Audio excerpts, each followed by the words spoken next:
Good morning, everybody. Wisconsin's 7th Congressional District Representative Tom Tiffany is our very special guest today, Thursday, January 9th, 2025.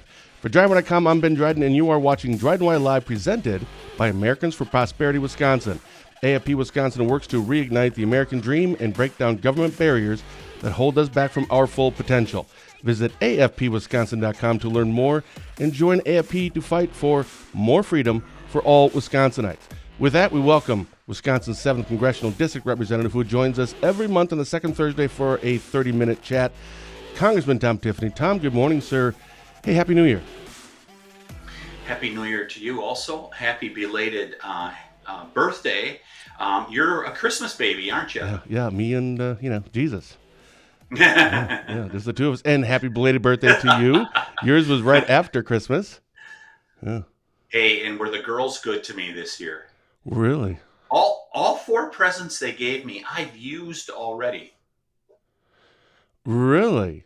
So, Isn't that great? So are they typically one of the, we put a lot of time, energy, thought into the gifts, or it's every year you get a coffee mug?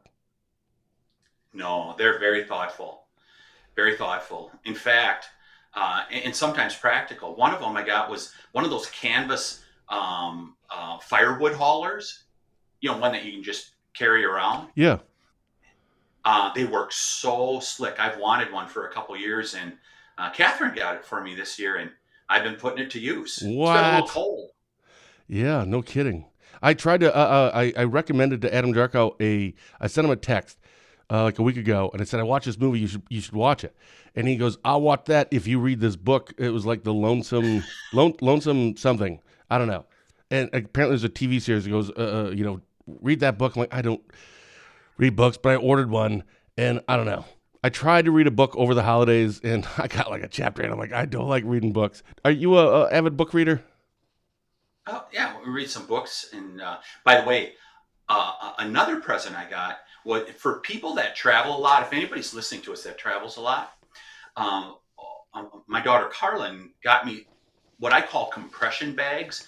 They've got, zippers that you keep just zipping around, and it compresses the bag so that, you can really get a lot in a small suitcase. I got some of those, and they work slick. That's brilliant. And you do travel a lot. Yeah, they'll zip around like 2-3 times and steadily compress whatever you're putting in there. And yeah, it works really slick. Compression what? I actually want to look this up. I just call it a compression bag. That's not what it's called. But I'm sure if I Google it, it'll show me what it is. That's interesting. You'll find it. Yeah. And my wife, Chris, got me some wonderful things. But one of the things, and I've already finished it, is this book. Let's get it on the screen. When the White Pine Was King. Okay. It was written by Jerry Apps. He's a Wisconsin resident. And it talks about what most of us refer to as the cutover period, when the mighty pines of northern Wisconsin were all cut off, or a lot of them were cut off, and just that whole era of logging camps. And it started with oxen, and then ultimately moved all the way up to mechanical harvesting, stuff like that. But great stories of communities across a lot of Wisconsin, but especially the 7th Congressional District.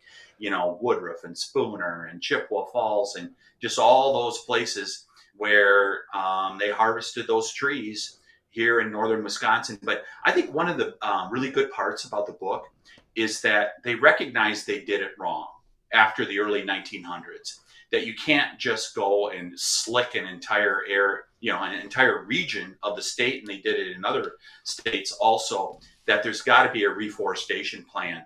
And that's a great thing that Wisconsin did then with like the forced crop law, things like that started in about the 1930s, when they said, hold it, we got to bring the forest back to northern Wisconsin. And we've been successful at it, haven't we? Well, now I have a book to recommend back to Adam, that he should read that one, because you can't recommend a book. Like I recommended a movie. It takes you 2 hours. You can't recommend a book. That's silly. Out of curiosity, before we move on here, I feel like we're spending too much time on this, but I'm actually really interested in this. Is this a new book? let's see here. It was, let me double check. I should be able to find out really quickly here. 2020, written by Jerry Apps. It was, I think, done by the Wisconsin Historical Museum printing office. I think that I'm saying that correctly. But yeah, 2020, and it talks about the great history. And Jerry Apps is a writer here in Wisconsin, loves to write about Wisconsin-centric stuff. And he wrote about the great cutover here in northern Wisconsin. It's a good read. Well, and if you got any of that wrong, don't worry. No one's going to take that out of context and take a picture because it's no longer an election cycle. So you don't have to worry about it. You can just like, I think it was around 2020. Oh, that's fantastic. And good morning, Gabe Magnifici. By the way, actually, you both are going to find out at the same time here. Gay, I'm actually going to be reaching out to you soon because I actually want Gay to come on and co-host one of these times that you come on, Tom. Now that she's no longer or in the assembly after she retired, I think that'd be really fun to have her on with the two of us in an upcoming show. Yeah, Gay, thank you for your service to the people of the state of Wisconsin. It is greatly appreciated. And I understand why she had to leave office because she's got to keep track of her husband, Tom, and it's a full-time job. Yeah. Yeah, I met him about a year ago, and he's legit, but he's a handful. I love it. So obviously, let's get into like Washington, D.C. There's a lot of things going on there. I literally have one thing written down, I know for sure, and it's a Wisconsin-based thing, and I just wanted your thoughts. Came out a few days ago. Governor Evers put out a press release, and I want your thoughts on Evers' plan that would enable voters to propose new state laws and constitutional amendments without legislative approval. What are your thoughts on that?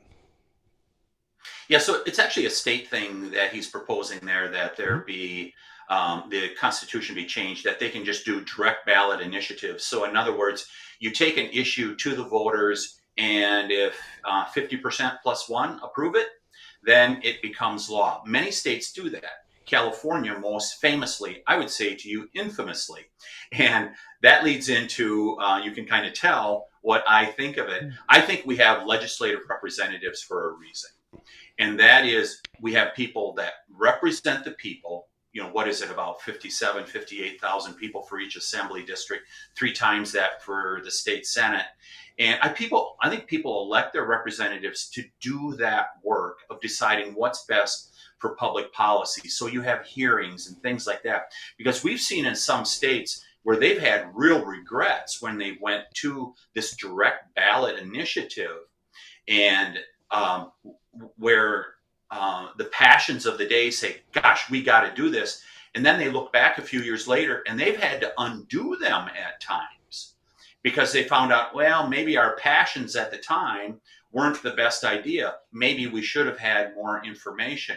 We have a process set up in place here in Wisconsin. It's called the legislative process. And I think that we should continue to use that. And I think it's a political gambit by the governor. He wants to have another way to go after the legislature and say, see, these people, they won't listen to the people. I'm glad you said that because that was going to be a follow-up. Why was this? As you know, I don't keep up on all these things. I don't have a political mind. I love politics, but, I don't understand some of it. But I do always try to peel the layer back and go, why? And that was the answer that I came up with. Was what you had just said, that I feel as though, because it sounds like this is kind of going to be a dead on arrival thing. It's probably not going to happen, or I believe it would be very unlikely for that to happen. And then, so then you have to ask, well, then why? And that's kind of what I came up with too. It's another thing to say, those stupid Republicans, I tell you, see what they're trying to do. They don't want the will of the people. That's the only thing I came up with. Yeah, and that's pretty much how it turns out. Now, some people will come back and criticize me and say, what do you mean? Don't you trust the people of the state of Wisconsin? Put an issue on the ballot. If over 50% of them say, hey, we should be doing this as a public policy, why shouldn't we listen to the will of the people? Well, we have a legislature to do that. But we also have a process, which is via constitutional amendments, where we get input from the people also. But it has a legislative component where it requires 2 sessions of the legislature. So in other words, it's a more rigorous process. In order to get an initiative on the ballot that is binding, being a constitutional amendment. I fully support doing constitutional amendments in that way, but it also requires more rigor in order for that to happen. And I think by doing that, you get greater input for the people to be able to make an informed Mm. decision. Yeah, and I don't know. That's weird. When you said, do we really trust the people?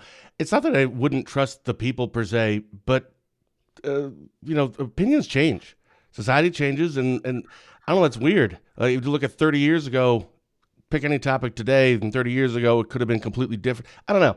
I'm not a fan of it. I'm not. I think there's some potential good to it. I like the kind of the concept of it. It's kind of a feel good thing, but I think there could be a lot of landfalls there. Yeah, yeah, probably a no for me. We should put that in there. I'm a no vote. Yeah. All right. So what's going on in Washington D.C.? So in Washington D.C., so we're seeing the dying days of the Biden administration Sure. with him pardoning his son, pardoning what was it, 40 people who are on death row. Some of them the most heinous killers that we've seen in the United States of America. By the way, it's kind of interesting. There's two of those death row inmates. I just saw a story 2 days ago. They turned down the clemency that President Biden offered them, and but you're also seeing, you know, they were they were going to sell off some of the border wall, which they know the next administration is going to want to use. I think they've stopped that now, but they're doing stuff like that. They're shutting off vast areas for energy and resource development here in America, including offshore, and really set. I mean, really saying we're going to try to stop what the people voted for on November 5th, because people voted for having a strong economy, having energy independence and all that. And the only way you can have a strong economy, or one of the prerequisites for a strong economy, is you have to have abundant energy resources. When we have low energy costs, we have a prosperous America. And this prevents us from doing that. So it's unfortunate. It's kind of the whole progressive wish list they're trying to jam into the final couple of weeks of the Biden administration. But on the flip side, you have the incoming administration, President Trump, President-elect Trump. He is putting out the various policies that he's going to undertake. He's putting out his cabinet appointees. They are going through the process as we speak of being vetted and reviewed, because he wants them in place as soon as possible. And I think the Senate is going to do that. The Senate is going to be an extremely busy place these first 6 months to a year, with them having advice and consent in regards to cabinet appointees and to judges. So that's something we don't do in the House, and that's really going to keep them busy. And by the way, I don't know if we talked about it last month or not, but our own Sean Duffy from northern Wisconsin Yeah. is the transportation secretary designee. And it appears Sean is going to be approved, and it's great. It'll be great to have a Wisconsin person there in transportation, because there's things that he knows about that will be good for Wisconsin from a transportation standpoint, that it gives us, just a little bit more of a voice, someone that has a better understanding of some of those critical issues. Whereas if he came from another state, he wouldn't have quite the same understanding. So I think that's a great thing, and I really wish Sean the best of luck. With all of the President-elect Trump's policies that he's already discussing, which ones do any stand out to you as that are like the most exciting for you, or the ones that you're like, wow, I can't wait for this is the process to start moving for these policies? Do any stand out to Number you? one, Yeah, number one is secure the border. I understand that most people will say the economy and reining in inflation is the number one issue, because, I mean, it hits them in the pocketbook, Yeah, right? yeah. Your dollar is worth 20 cents less compared to 5 years ago. That's what inflation and the high cost of living has done to people's earnings. People wonder why they're poor, even though they maybe have gotten a raise. It's because of the high cost of living. And so that is extremely important. And I understand why people would say that's number one. I think we have to secure the border, though. I think that's number one, because you cannot have a country if you do not have a secure border. And You and I have talked numerous times about the incredible harm this is being done to America, whether it's fentanyl, human trafficking, terrorists coming in. I mean, you name the whole thing. And it's every state's a border state, and we've got to fix that. That's the one that I'm most focused on at this point in terms of the big picture. How long do you think that's going to take? It depends if we split it into if we do two reconciliation bills. This is one. So this is kind of inside baseball stuff in Washington D.C. We can do two reconciliation bills. The big thing about reconciliation, when you hear that term, what it does is it makes it so a bill does not need 60 votes in the Senate to pass cloture. So in other words, where the bill has to be heard and there has to be 60 votes to bring it to the floor, and then it gets its final vote. Reconciliation is allowed one time per fiscal year. So fiscal year, October 1st through September 30th. So you get to do one of those, and all you need is a majority in the Senate. You don't need to pass cloture with 60 votes. So that makes it a big deal. And so we can do one reconciliation bill before September 30th. We can do another one after October 1st. There's great debate going on right now whether we should do one or two bills. I come down on the side of doing two bills for this reason. I would like to see us do securing the border, changing energy policy so that we're not holding up these great energy projects that can make energy more affordable for the American people. There's a couple things like that we can do in a first bill, and we can do it rapidly. We could probably have it done by the end of January if we really got after it. But what some are saying, including President Trump, he says, I want all of it in. I want the Tax Cuts and Jobs Act that needs to be renewed. I want the tax policy. I want the debt limit. I want everything in one big, beautiful bill. And the problem with that, in my estimation, is that if you include the tax cuts and some of that stuff like that, that takes time. It's going to take months to be able to negotiate that in both houses. I mean, to me, the earliest we could get that done is probably April at the absolute earliest, probably more like May or June. And so I would prefer to see us split it, do the energy policy, do border, get that done immediately, get a win for the American people, and then start to work on that second reconciliation bill. And then we do all the fiscal stuff, including tax policy after that. What's the cost for this? I've seen a lot of stories. Well, I should say I've seen a lot of headlines. I wouldn't say stories. I didn't click on a lot of them. But there's, it sounds like, based on just some of the things that I've briefly read, that there's a concern regarding how much this is going to actually cost over a period of years regarding the southern border and deportations, etc. Are you concerned about the cost of this? Always concerned about the cost. So if you've been watching Tom Homan, who has been all over television for the last month and a half, the new border czar, he's saying that it's probably about $85 billion it's going to take. And the reason for that is they have to set up detention facilities for those people that they're going to deport, who already have deportation orders, who have committed crimes besides the crime of coming in illegally into the country. They're rapists and murderers and stuff like that in their home countries. There's about 500,000 people like that have criminal records in their home countries. I mean, that should be the first tranche of people that you move out. But in order to do that, you have to have detention facilities. You have to have enough ICE agents who are going to round them up, take them to the detention facilities, and then take them back to their home countries. So you need to have airplanes. You need to have all this infrastructure in order to be able to do these removals. And Holman is expecting that it's going to cost about $85 billion. And I think that's probably over the 4 years of President Trump's presidency. So they want to get all the money up front. Let's get ready. Let's do this and get prepared for it. And so that'll cost about $85 billion. And there's other stuff that is going to cost some money too. But there's also stuff that we can save money on. Jody Arrington from Texas, who is the head of the budget committee, has identified $5 trillion in cuts that we could do without affecting Social Security benefits, without affecting Medicare benefits, not doing anything with that stuff. He's found $5 billion. There's still COVID money out there. we could pull that back.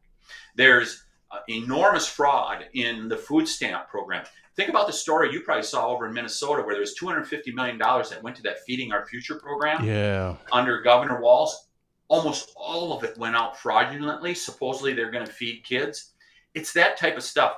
There are $5 trillion we can pull back and offset those additional expenses we have, including the tax cuts that are coming.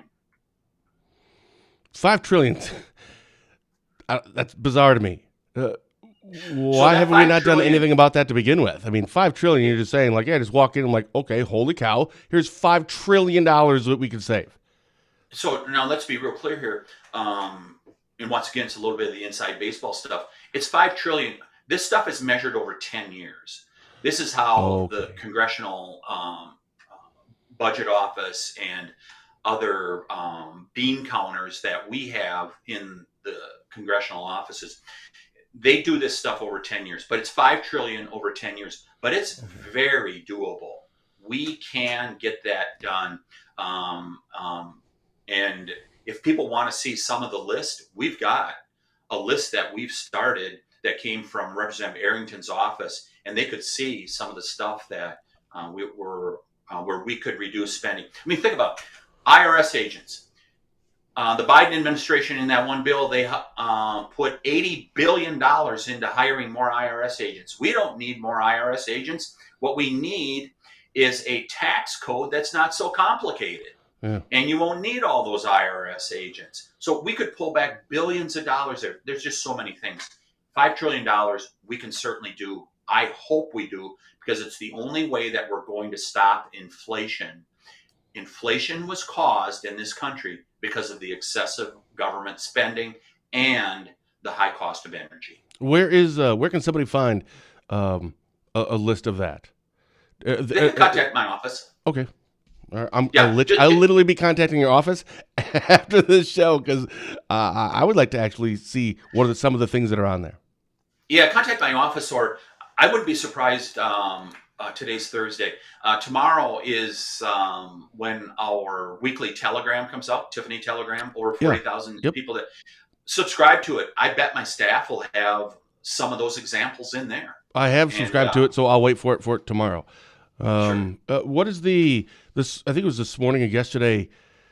I think it was the House that passed this. It was a Laken-Riley Act, or maybe it was a Lincoln-Riley Act. I can't remember what it was. What is that? And was that the House? Yes, it passed the House. We expect it to pass the Senate also in the next week. So the Laken-Riley Act is, Laken-Riley was the co-ed down at the University of Georgia that was brutally murdered when she was out for a walk on campus by an illegal alien who had come in across the border during the Biden administration, went to New York City, went on a crime spree there, left there, went down to the University of Georgia. Is that Athens, Georgia, where the University of Georgia is? Went down there and decided to kill a young co-ed. And so what the bill does is, if you've got a criminal record, you shall be deported. If you commit a crime here while you're in America and you came in illegally, you shall be immediately deported. And pretty stunningly, there were, only like 58 Democrats that voted with us on that bill. I mean, to me, it's just such common sense. You commit a crime and you're here illegally in the country, especially something as heinous as that. Shouldn't that be reason for automatic deportation? Yeah. That's so. I didn't know about any of that. Yeah. So what you're saying makes sense, but there has to be the other side to it, because obviously at DrydenWire we're very big supporters of law enforcement. Dad's a sheriff for 28 years. Fitzy's on, of course, the sheriff. A lot of the people that we have a lot of respect for, especially in northern Wisconsin, and you know this very well, we very much support our law enforcement. But you're saying that as of right now, or how it stands, is if an illegal immigrant is in our country, we'll just say northern Wisconsin, and commits a crime, and there must be like a certain type of crime, maybe not like speeding ticket or jaywalking or something. I don't even know if that's a crime. But if you do commit a crime, you're not deported. You're just treated like a average Joe or Jane citizen. You'd be treated like an American citizen. My understanding, and I could be corrected on this, you would be treated like an American citizen. So, in other words, you get your Hmm. due process. You're innocent until you're proven Yep. guilty. So, you get to go through that whole process. Here's the difference: this person's not an American citizen. Yeah. We don't have to extend due process to someone who came in illegally into our country. And so that to me is the reason why you can skip the due process part. And if Right. it's very clear that this person committed this crime, then they should be deported. You said there was 58 Democrats that had voted against that. How many did that mean voted for it? No, 58 voted for it. And Oh, so that means there's about 150 that voted against it. wait. I thought you said it passed the House. So it passed the House with all Republicans voted for it, Yeah. plus 58 Oh, I Democrats understand now. also So there's voted for it. 150. Right. Um, So it's approximately 150 Democrats chose to vote so this against. is one of those times because I've kind of made fun of you a little bit in the past, not necessarily of you, but of the idea when we call things bipartisan. And I'm like, come on, just because two Democrats voted for it, that's not really bipartisan. But this Sure. actually like legit bipartisan. The majority. I'm just saying that's like a legitimate bipartisan vote. Yeah. No, it is. Good. It's a bipartisan vote, and just as importantly, it sounds like it's going to go to the Senate where it has to go through the cloture process. 60 votes, which means there's got to be what, at least 9, 10 Democrats that are going to vote for it, something like that. It sounds like there are that many Democrats that are going to vote for cloture and be able to pass the bill. Um, and it's, I mean, all you got to do is look at the November 5th election to go, this is the will of the people. Yeah. So when does President Trump get? I don't know what's called certified. When is that all done? Yeah, so certification of the election was done Monday. So, Oh, it was um, done. yeah, so last Friday, January 3rd, is when we had the speaker vote, and Mike Oh. Johnson prevailed. He will be the speaker for this session Did you vote of for him? Congress. I did vote for him. Okay. I did vote for him. And then on Monday, January 6th, we had the certification vote. And by the way, that's in the Constitution. It has to happen on January 6th. And so that happened, the certification. It had to be, I'm the only one, I think I'm the only one that, there was applause for the candidates as they ran. And Vice President Harris presided over this. That is the job of the vice president to do that. It had to be a real challenge for her to, having been the losing candidate, having had such it's a knockdown, drag out battle for Yeah. president, right? And I thought she handled it well. And I know when it came time to recognize the number of votes she had, I stood up and applauded for that to recognize that. I mean, it's a tough process, but anyhow, that was completed on January 6th, and then January 20th will be the inauguration, and I will be there. It better not be on a Thursday morning during. Oh no, it won't be till next month. No, Hey, they checked. They checked for DrydenWire. They said no, we're going to do it on January 20th. So. oh, stop it! All right. Once again, by the way, that's constitutional. January 20th is inauguration, so it doesn't matter the day of the week. So yeah. Oh, really? It could be a Sunday. No kidding. Yeah, so check January 20th, 2028 to make sure that there isn't a president that's going to be inaugurated when we're supposed to be doing the Yeah, DrydenWire show. I will. And then if so, I'll send an email. We'll get that taken care of. All right, we're about up against our time here. What else did you want to make sure we talked about that we didn't get a chance to? So, we talked about some of the I think the biggest issue is securing the border, Hmm. but certainly a very close second for many people, it's first is get the economy going. We got to bring down the cost of energy in order to get the economy going. I think having work requirements, there's about 10 million people in America that do not work, that are accepting public benefits, that are able bodied. Those people need to work. I think that's really important. I think there's a variety of things that can be done here to really get the American economy going once again. So those are the big picture issues. But here, in terms of regionally, a few things. It's a bit of an arcane bill, but it's important to allow our small broadband providers to be able to roll out broadband. There's a securities and registration thing that a registration of securities issue in terms of number of shareholders. And like I said, it's real arcane. That we need to change. And that is a bipartisan bill that we have been trying to get through. We didn't get it done this session. I'm hoping we can get it done this session because it's going to help our small broadband providers, especially here in the 7th Congressional District. We need it. Number two, we need to get delisting of the wolf done. That's still not done? No. We've been talking about this for years. I've been talking about it forever.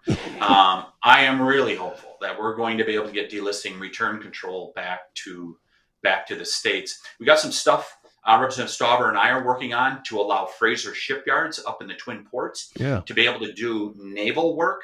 The Navy has a significant backlog in maintenance on some of their ships, and they could do some of the smaller stuff. And I'm hopeful that we're going to be able to get that done. We've been working on it. And then I'm going to introduce the Apostle Islands National Park bill once again. I'm hoping we're going to be able to get that done.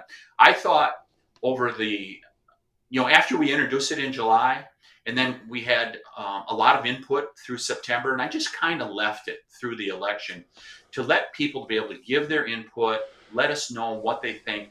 But having had the dust clear, I think now is a time. I think we should reintroduce it. I think people are generally supportive of the national park. Not everybody, but I think they're generally supportive of it. And I think it'd be a really great thing to have the Apostle Islands be the first national park in the state of Wisconsin. And by the way, to bolster that, there's a prominent leisure and travel site that does, they're global in scope. They listed the Apostle Islands as one of 50 places, not just in the United States, but globally that you should go visit. Never been there. I think that speaks to what a great place it is. And so we're going to introduce that bill once again. Well, good. And on that note, I haven't been there. And by the way, as a Washburn County Board Supervisor, which is we're like an hour away from the Apostle Islands-ish, right? I'm totally for it here. Simply because that's just going to absolutely benefit us. I've seen all those studies and those reports that, within a 60-mile radius, a 90-mile radius, everything from jobs and blah, blah, blah. I understand there's things that you have to, some hurdles and some infrastructure questions. I get all that. But here in Washburn County, in our area, Barron, Burnett, Polk, Russ, Sawyer, and Washburn, it's just going to benefit us. So, yeah, yay. But I actually have never been there. How many times have you been there? Oh, numerous times. I've been up to Bayfield and Cornucopia and that up there. I mean, yeah. It's so it's just islands? Like you just go and there's an island. But most of my trips have been to Bayfield. I've been across to Madeline and whatever. And by the way, Madeline Island is not included in the national park. That's really important because a lot of people do not want Madeline because it's the inhabitation, stuff like that. They don't want to be a national park. I get it. Oh, sure. They are not included in the national park.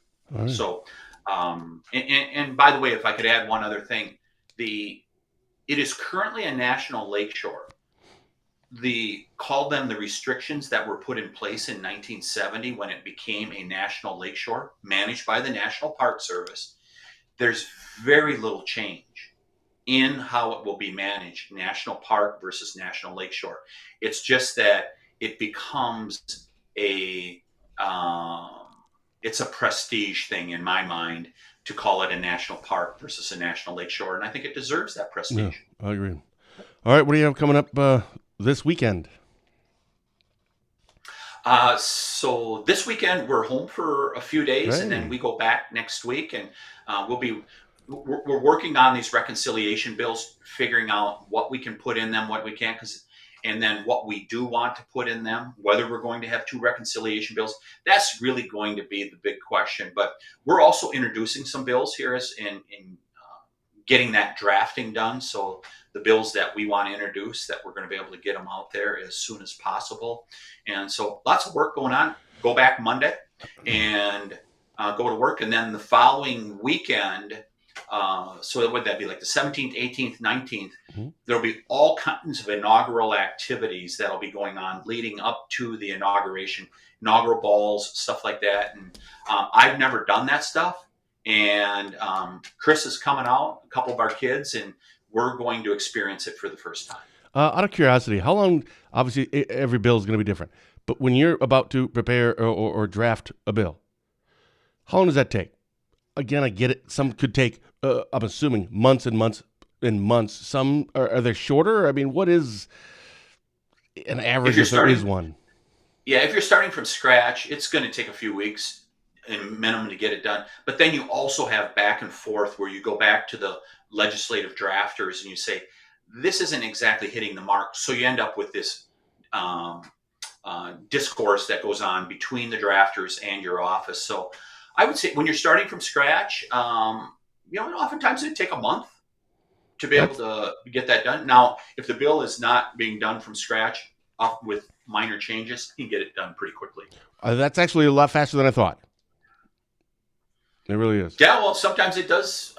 There's times when it takes months. The Apostle Island, just going back to that real quick, how long did that take before you even got to that point? I mean, you went back. That was a long time. Yeah, that's a very good example. And so, yes, that did take some time. But and especially because we kept going back to the National Park Service and saying, okay, can we do this? Can we do that? For example, we did not put a provision in there that this protects tribal sovereignty. The reason we didn't put it in the original bill, and we will put it in the next bill, is that the National Park Service said, as drafted, this protects tribal sovereignty. You don't have to worry about it. It's covered in how we go about doing our, how we fulfill our actions under the statute that you're writing. So, yeah, when you add that stuff in then also, Ben, yeah, it can take months. Awesome. Tom, thank you so very much. Look forward to next month. Hey, Happy New Year to everyone, and really looking forward to 2025. But we need snow, Ben. Send snow. No kidding. Not the cold. Special thank you to Wisconsin's 7th Congressional District Representative Tom Tiffany for taking the time to come on for a chat today.